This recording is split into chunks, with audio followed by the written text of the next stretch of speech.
역사를 살펴보면 정권이 바뀌거나 또는 세상이 힘들어질 때마다 개혁을 이야기했습니다. 모두 개혁을 말하지만 개혁이 성공하는 경우가 정말 적습니다. 대체 개혁이 성공하기 힘든 이유가 무엇일까요? 첫 번째 이유를 제시하라면 나는 빼고 너만을 개혁하려고 한다는 것입니다.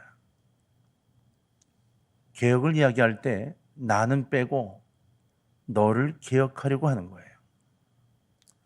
정권을 잡은 사람들은 나는 개혁하지 않습니다. 언제나 너만을 개혁하려 하는 경향이 있죠. 정권을 잡았다는 이유로 개혁의 주체 노릇을 하고 다른 사람들을 개혁의 대상으로 모는 겁니다. 그래서 개혁은 안 됩니다. 또 하나는 개혁의 주체가 믿음을 주지 못하는 겁니다. 개혁이 성공하려면 개혁에 나선 사람들이 국민들로부터 신뢰를 받아야 합니다. 도대체 무엇을 위한 개혁이고 누구를 위한 개혁인가 의심을 받기 시작하면 그 개혁은 결코 성공할 수 없습니다. 그런데 이토록 힘든 개혁을 정말 깜짝 놀랄 만큼 성공해서 역사의 흐름을 바꿔놓은 분이 계십니다. 바로 마틴 루터가 주도한 종교개혁이었습니다. 1517년 10월 31일 33살의 젊은 사제이자 교수인 마틴 루터가 자신이 봉직하고 있는 마텐베르크 교회 정문에 95개의 조항이 반박문을 걸면서 종교개혁은 시작되었습니다. 이 작지만 용기 있는 신앙적 그 외침이 당시 면죄부로 타락할 대로 타락한 중세 천주교에 큰 파문을 일으켰죠. 수많은 지지자들이 루터 편에 서게 됐습니다. 그리고 결국 보름스 국회를 거치면서 개혁의 흐름은 거스릴 수 없는 거대한 시대적 흐름이 되고 말았습니다. 결국은 개신교를 태동시켰고 중세라는 세계사의 거대한 물줄기를 돌려서 근세라는 새로운 시대를 여는 전환점을 마련하였습니다. 그렇다면 루터가 이처럼 개혁을 성공한 이유는 무엇일까요? 어떻게 어떤 팀을 이루거나 어떤 당을 이루거나 어떤 거대한 모임을 갖고 있던 것도 아니었는데 이 한 사람이 어떻게 이 개혁을 성공으로 이끌었을까요? 첫 번째, 자신부터 개혁한 개혁이었다는 겁니다. 자신부터 개혁을 시작한 개혁이었다는 거예요. 여러분, 루터는 종교개혁을 꿈꾸지 않았습니다. 의도적으로 계획을 세우고 치밀하게 준비해서 실천에 옮긴 게 아니었습니다. 그렇기 때문에 종교개혁은 정치적인 야망이나 개인적인 꿈이 이루어진 사건이 절대로 아닙니다. 그의 종교개혁의 동기는 아주 순수하고 그리고 단순했습니다. 루터는 계속 고민하던 게 하나 있었습니다. 커다란 두 가지 고민이 있었는데 첫째는 어떻게 하면 거룩한 하나님 앞에 똑바로 설 것인가? 어떻게 하면 내가 거룩한 하나님 앞에 부끄러움을 설 수 있는가 하는 것과 또 하나는 어떻게 해야 이 죄에서 풀려나고 벗어날 수 있는가 하는 거였습니다. 이 두 가지가 커다란 마음의 짐이었고 이것이 항상 근심의 대상이었습니다. 루터는 나름대로 최선을 다해서 금욕적 생활을 하기도 하고 또 자신을 호되게 몰아쳐보기도 했습니다. 중세 천주교가 가르쳐온 갖가지 방법을 다 동원해서 이 문제를 해결해보려고 굉장히 몸부림쳤습니다. 그러나 결국 해답을 얻었는데 성경에서 해답을 얻었다는 겁니다. 로마서 1장 17절 말씀을 읽으면서 커다란 가슴의 요동을 침을 느낍니다. 로마서 1장 17절 복음에는 하나님의 의가 나타나서 믿음으로 믿음에 이르게 하나니 기록된 바 오직 의는 믿음으로 말미암아 살리람과 같으니라. 아멘. 의인이 되려고 그렇게 애를 썼는데 마음에 편함이 없던 루터에게 이 말씀 한 구절이 살아 움직이도록 만들어 주었다는 겁니다. 그는 이 말씀 속에서 그대로 고민하던 문제를 해결했던 것입니다. 이 말씀을 통해 루터가 변했습니다. 그 자신이 새로운 사람이 되었습니다. 그리고 변화된 눈으로 세상을 보게 되었던 거죠. 그러고 나 보니까 중세 천주교의 문제가 보이기 시작했습니다. 그들의 가르침이 얼마나 잘못됐는가, 얼마나 하나님을 사용하고 이용하고 있는가를 보게 된 겁니다. 그래서 그냥 순수한 동기로 그저 가슴이 아파서 천주교를 반박하는 글을 큰 종이도 아니고 자그마한 종이에 써 문 앞에 붙여놓았던 겁니다. 이 순수하고 깨끗한 신앙, 양심의 호소가 놀라운 힘을 발휘하게 됩니다. 교회가 개혁되고 세상이 개혁된 겁니다. 맞습니다. 개혁은 항상 나부터 시작되어야 합니다. 나는 변하기를 원하지 않으면서 당신이 변해야 한다고 요구한다면 그 요구는 힘이 없을 수밖에 없습니다. 우리 회사가 변해야 한다고 외치면서 내가 변하지 않으면 아무 소용이 없다는 겁니다. 총칼이 힘이 있고 권력이 힘이 있을지 모르지만 사람들의 마음을 움직일 수 있는 양심의 힘, 영적인 힘이 없다는 겁니다. 가정을 바로잡으려면 우선 나부터 변해야 합니다. 직장과 사회를 새롭게 하려면 나부터 새로워져야 합니다. 교회를 개혁하려면 목사를 비롯한 교회 지도자들이 개혁되어야 합니다. 그렇지 않으면 개혁이란 단어는 아무리 메아리 쳐도 변화는 일어나지 않을 것이기 때문인 겁니다. 나부터 개혁하기 위해서는 필요한 것이 있습니다. 이 모든 문제의 근원이 내게 있다는 깨달음을 갖고 시인하는 겁니다. 내게 문제가 있는 거구나. 모든 문제의 근원이 내게 있다는 철저한 자기 인식이 필요합니다. 요나서 1장을 보면 요나가 회개하는 그 과정이 자세히 기록되어 있습니다. 하나님이 요나에게 명령하시죠. 니느웨로 가라. 가서 복음을 전해. 국소주의자, 애국주의자였던 이 요나는 용납할 수가 없었습니다. 하나님, 저 왼수놈들을 어떻게 하시려고요? 저들을 살려주시려고요? 저는 못 갑니다. 그래서 니느웨로 가라고 명령을 받았지만 다시스로 가는 배를 타죠. 그리고 배 맨 밑창에 들어가 숨습니다. 그리고 잠이 듭니다. 하나님이 그냥 계시지 않았습니다. 엄청난 풍랑으로 이 배가 위험에 빠지게 만들었죠. 사람들이 난리가 났습니다. 대체 이런 일이 어떻게 생겼느냐고, 틀림없이 누군가 신에게 잘못하는 자가 있다고, 그래서 모두를 불러 일으키고 깨워 일으켜서 제비뽑기를 했습니다. 네, 요나가 뽑혔습니다. 그때 요나가 한 이야기가 있습니다. 요나서 1장 12절. 그가 대답하되 나를 들어 바다에 던지라. 그리하면 바다가 너희를 위하여 잔잔하리라. 너희가 이 큰 폭풍을 만난 것이 나 때문인 줄 내가 아노라 하니라. 나 때문인 줄 내가 아노라. 위대한 고백입니다. 요나가 요나인 이유입니다. 여기 문제 해결의 길이 있습니다.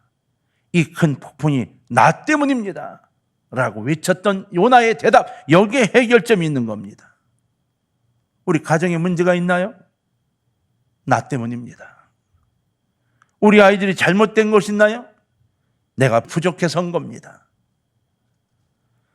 교회에 문제가 있습니까? 목사, 지도자들이 통일하고 자복해야 될 문제가 있는 겁니다. 왜 이러한 인식들이 우리에게 없는 걸까요? 왜 나는 괜찮고 다 남이 잘못한 것이 되어야 할까요? 우리가 문제를 풀지 못하는 까닭이 언제나 문제의 원인을 내가 아닌 너에서 찾으려 하기 때문인 것을 우리는 알아야 합니다.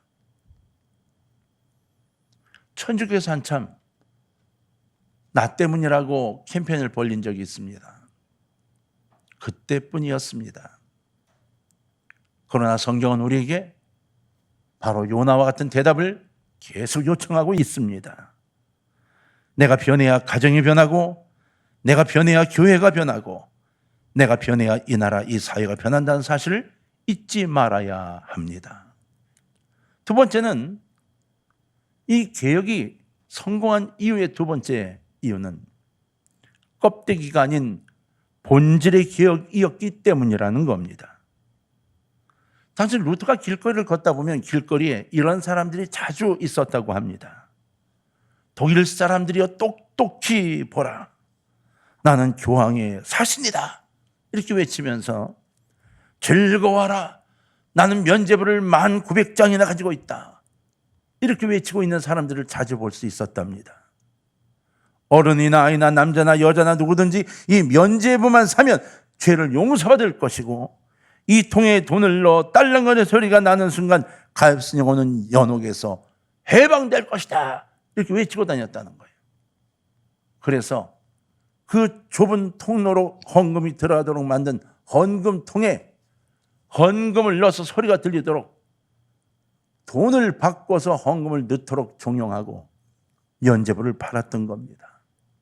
이런 어처구니 없는 일이 자행될 수 있었던 이유, 당시 로마 천주교가 신앙의 본질을 잃어버렸기 때문인 겁니다. 하나님 말씀의 본질을 잃어버린 겁니다. 마치 유대인들이 믿음을 잃어버리고 율법에 얽매여 있던 것과 똑같은 현상이 생긴 겁니다. 오늘 우리의 본문 말씀이 기록된 것처럼 다만 율법은 초등교사로 믿음에까지 인도하는 기능을 할 뿐인데 그것이 전체인 양 거기에 묶여 있었다는 겁니다. 율법은 본질이 아니고 형식입니다. 이렇게 해야 하고 이렇게 해야 하고 이렇게 해야 하고 이건 형식입니다. 방법입니다. 그러니 당시 로마 천주교는 정작 율법만 있고 믿음이 없으며 한 걸음 더 나아가 그 율법이 오히려 믿음으로 인도하는 일을 실패하고 있는데 그 일을 자행했다는 겁니다. 실제로요, 그 당시 로마 천주교는 각종 교회 제도, 교회법을 만들어 시행을 하면서 사람들을 믿음으로 인도하기는커녕 오히려 믿음으로 나가는 사람들을 가로막고 있었습니다. 그 옛날 초대교회 당시에 외쳤던 외침과 똑같은 짓들을 자행하고 있었던 거죠. 그러니 이제 율법만 고쳐서는 문제가 해결될 수 없게 된 겁니다. 그렇습니다. 진정한 기억은 본질이 바뀌어야 합니다. 그 영혼이 거듭나고 의식이 바뀌어야만 한다는 겁니다. 형식과 제도만 바꾼다고 개혁이 이루어지지 않습니다. 학교 교육이 개혁을 한다고 한참 떠들어댔습니다. 가장 큰 실수가 뭔지 아십니까? 개혁을 한다고 선생님들을 명퇴시키고 열심히 다녔던 선생님들을 다 은퇴하게 만든 겁니다. 그리고는 지금 학교 교육이 이 모양이 되고 말았습니다. 무엇을 잘못했는지 아십니까? 법을 만드는 정치인들, 바라는 자기들부터 개혁을 해야 하는데 그걸 놔둔 겁니다. 선생님들을 명퇴시킬 게 아니라 선생님들을 다 함께 모아서 어떻게 하면 좋을까를 같이 고민하고 그분들에게 조언을 들어야 맞았던 겁니다. 근데 주체는 살아있고 실제 움직여 개혁을 해야 할 분들을 다 잘라낸 겁니다. 교회도 마찬가지입니다. 이 사회도 마찬가지입니다. 본질이 변해야 하는데 본질을 놔두고 껍데기만 변화시킨다고 흔들어대고 있는 겁니다. 리모델링이라는 단어가 있습니다. 저희들이 좀 갈등하고 있는 것 중에 하나가 그건데 얼마 예산을 들여 리모델링을 해서 이쁘게 만든다고 해도 겉모습만 이쁘게 만들어지고 내부의 문제점들이 그냥 남아있을까 봐 걱정이 됩니다. 눈 가리고 아웅이라고 하죠. 본질이 변하지 않으면 결국은 아무런 득이 없습니다. 진정한 기억은 본질이 바뀌어야 하는 겁니다. 참된 개혁은 우리의 마음이 변해야 하고 우리의 중심이 변해야만 합니다. 그렇지 않으면 그 개혁은 이루어진 것 같으나 바로 원점으로 되돌아가 버리고 맙니다. 제발 여러분, 내 본질, 우리의 본질이 개혁될 수 있도록 마음을 열어놓으시길 주의 이름으로 부탁합니다. 세 번째는 루터의 종교개혁이 성공한 세 번째 이유는 말씀의 중심인 개혁이었기 때문입니다. 루터의 개혁은 로마서 1장 17절 말씀에 시작되었다고 했습니다. 그가 말씀을 대하는 순간 변화했고 이후 모든 판단과 모든 행동 결정은 철저하게 성경 말씀을 따랐습니다. 1521년 보름스에서 루터의 문제를 최종 판결할 국회가 열렸습니다. 이 당시 벌써 교황으로부터 파문을 당했습니다. 신성 로마 제국 황제 찰스 5세로부터 사형 선고를 받은 후였습니다. 그러던 차에 독일의 보름스에서 국회가 열렸고 여기서 최종 판결을 내리게 됐습니다.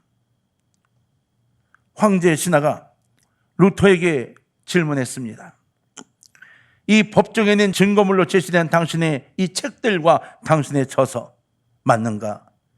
지금까지 당신이 주장해 온 것에 대해서 변함이 없는가?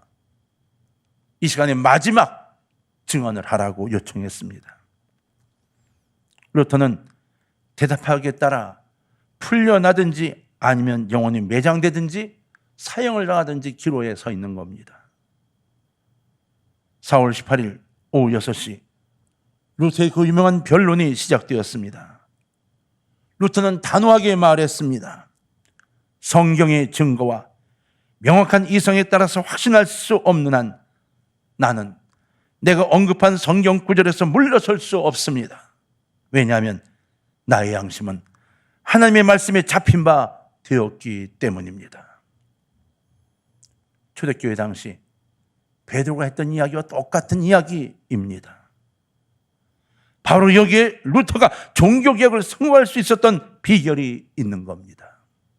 그는 철저하게 말씀에 잡힌 바 되었었습니다. 그래서 그는 오직 성경이라는 모토를 종교개혁 내내 지켜갔던 겁니다.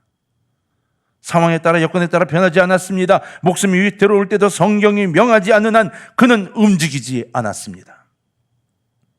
루터는 성경의 중요함을 깨닫고 라틴어로 되어 있어서 어려워 읽을 수 없었던 성경을 독일어로 번역해서 모든 국민들이 성경을 읽을 수 있게 했습니다.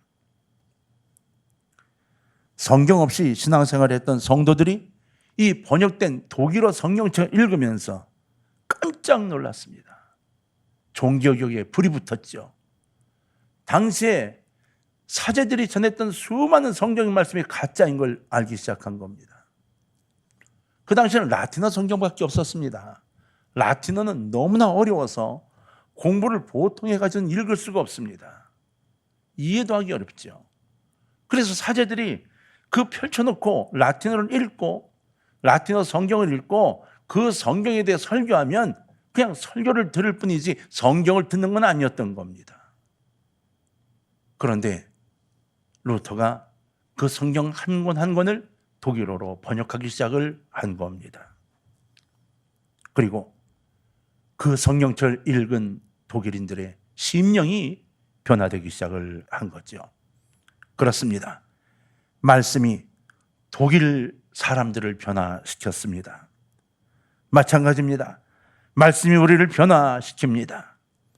말씀이 없이는 제대로 개혁할 수 없고 개혁해서도 지속될 수 없는 겁니다. 여러분, 과일을 벗겨놓으면 금방 색깔이 변하지요. 마찬가지입니다. 우리 심령이 세상에 노출되면 세상 풍조에 휩쓸려 변질되고 썩게 됩니다. 공중옷에 잡은 자의 세상인 이 땅에서 우리를 그냥 놔두지 않습니다. 속삭이고 속이고 거짓합니다. 하나님 말씀이 기록된 것처럼 사단은 거짓말 그 자체입니다. 그래서 그는 우리를 그냥 놔두지 않습니다. 계속 속입니다. 이것이 너에게 유익한 거야. 이것이 너를 이끌어갈 거야. 이것밖에는 방법이 없어 라고 속여 우리를 자꾸 변질되게 만듭니다. 그래서 어느 날 내 팔을 바라보며 거울을 바라보며 내 원래 색깔이 저 색이었는가? 이제 헷갈리게 됩니다. 하얀 피부일 때는 거울을 보며 하얗다고 좋아했는데 나도 모르게 썩어져 가서 검해진 다음에는 검해진 피부를 거울로 보면서 역시 검했었는가 봐 라고 생각하게 된다는 겁니다. 왜요? 제대로 비춰주는 거울을 볼 수 없기 때문인 겁니다. 말씀이 우리에게 거울이 됩니다. 말씀이 우리를 변화시킵니다. 우리의 심령이 세상에 노출돼서 세상 풍조에 휩쓸려 변질되고 썩어버리면 우리의 생각이 변하고 우리의 의식이 달라집니다. 이것을 막을 수 있는 유일한 길이 하나님의 말씀입니다. 그래서 우리는 성도들 중에 누구든 간에 하나님 말씀을 배우는 이 시간에 참여할 수 있도록 길을 열어놓습니다. 제자훈련과 영적 전쟁과 영적 전쟁 전도반까지의 과정들을 지켜가며 우리는 십수년 동안을 계속 공부하는 과정을 만들어 지금까지 수십 년을 해오고 있습니다. 왜요? 이 말씀만이 우리를 변화시킬 수 있기 때문입니다. 하나님 말씀은 우리 심령과 시대의 유일한 방부제입니다. 말씀과 함께 사는 사람은 그 심령이 개혁될 수 있고 더 이상 변질되지 않습니다. 말씀이 우리를 바꿉니다. 말씀만이 우리를 바꿉니다. 사랑하는 성도 여러분, 내가 아닌 나부터의 변화를 시인합시다. 내가 아니라 내가 변해야 된다는 사실을 인정합시다. 본질이 변하도록 회개하고 하나님의 말씀이 나의 주인이 되도록 노력합시다. 개혁이 정말로 필요한 시대입니다. 모두가 다 말세라고 말합니다. 기독교인이 아니라도 다 말세라고 말합니다. 더 늦기 전에 나부터 개혁을 시작하는 종교개혁의 달이 되시기를 주님의 이름으로 부탁합니다. 10월은 종교개혁의 달입니다.